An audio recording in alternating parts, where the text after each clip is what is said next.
ഇന്ന് നമ്മുടെ മരമുല്ലയിൽ ഇല കാണാതെ പൂവുണ്ടാവുമെന്ന് പറയില്ലേ, അതേ കണക്കാട്ട് ഒന്ന് മുട്ടുണ്ടായി നിൽക്കുന്നത്. നിറയെ മുട്ടാണ്. ഇന്നിപ്പോൾ വൈകുന്നേരം ആകുമ്പോഴേക്കും ഇതിലെ മിക്കവാറും മുട്ടുകൾ വിരിയും. അപ്പോൾ അതിൻ്റെ വീഡിയോയും ഞാൻ ഈ ഒരു വീഡിയോൻ്റെ ലാസ്റ്റ് ഉൾപ്പെടുത്തിയിട്ടുണ്ട്. അപ്പോൾ ഇതാണ് കേട്ടോ ഇതിൻ്റെ മുട്ടുകൾ. ഞാൻ എൻ്റെ ഒരു ക്ലോസ് ആയിട്ടുള്ള ഒരു വീഡിയോ കാണിച്ചു എന്നുള്ളൂ. ഇതിവിടെ തൊട്ടടുത്ത് തന്നെ വിരിഞ്ഞൊരു പൂവ് നിൽക്കുന്നുണ്ട്. ഇതിങ്ങനെ വിരിഞ്ഞ് നിൽക്കുമ്പോൾ നല്ല മണമാണ്, നല്ല ഭംഗിയാണ്. വൈകുന്നേരമാണ് ഈ പൂവ് വിരിയുക.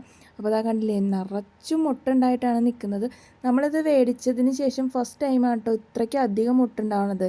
നമ്മളിതിന് ചെയ്തേക്കുന്ന വളം എന്ന് പറയുന്നത് എല്ലുപൊടിയാണ്. ഇടയ്ക്ക് DAP ഇട്ട് കൊടുക്കാറുണ്ട്. അപ്പോൾ മാറി മാറി ഇട്ട് കൊടുക്കും. 15 ദിവസം DAP ആണെങ്കിൽ പിന്നെ അടുത്ത 15 ദിവസം എല്ലുപൊടിയാണ് ഇട്ട് കൊടുക്കാറ്. പിന്നെ നമ്മൾ ഈ ചെടി നട്ടേക്കുന്നത് ചെടിച്ചട്ടിയിലാണ്. അപ്പോൾ അതുകൊണ്ട് തന്നെ മഴയും വെയിലൊക്കെ കൊള്ളാവുന്ന പാകത്തിലാണ് ഇത് വെച്ചേക്കുന്നത്. ഇത് തറയിൽ നടാണെന്നുണ്ടെങ്കിൽ കുറച്ചും കൂടെ ഹെൽത്തി ആയിട്ട് വളരും. പക്ഷെ നമ്മളിതിപ്പോൾ സ്ഥലമില്ലാത്തതുകൊണ്ട് ചെടിച്ചട്ടിയിൽ വെച്ചു എന്നുള്ളൂ. ഇത് വൈകുന്നേരമായപ്പോൾ കണ്ടില്ലേ, നിറച്ചും പൂവിങ്ങനെ ഉണ്ടായി നിൽക്കുകയാണ്. ഇനിയും ധാരാളം മുട്ടുകൾ ഇതിനകത്ത് ഇന്ന് വിടരാനായിട്ട് നിൽപ്പുണ്ട്. അപ്പോൾ ഇത് വിടർന്നു കഴിഞ്ഞപ്പോഴേക്കും ഭയങ്കര മണാട്ടോ വന്നുകൊണ്ടിരിക്കുന്നത്. അപ്പോൾ വീട്ടിലെല്ലാവർക്കും ഭയങ്കര ഇഷ്ടമാണ് ഈ ഒരു പൂ വിരിയുമ്പോൾ.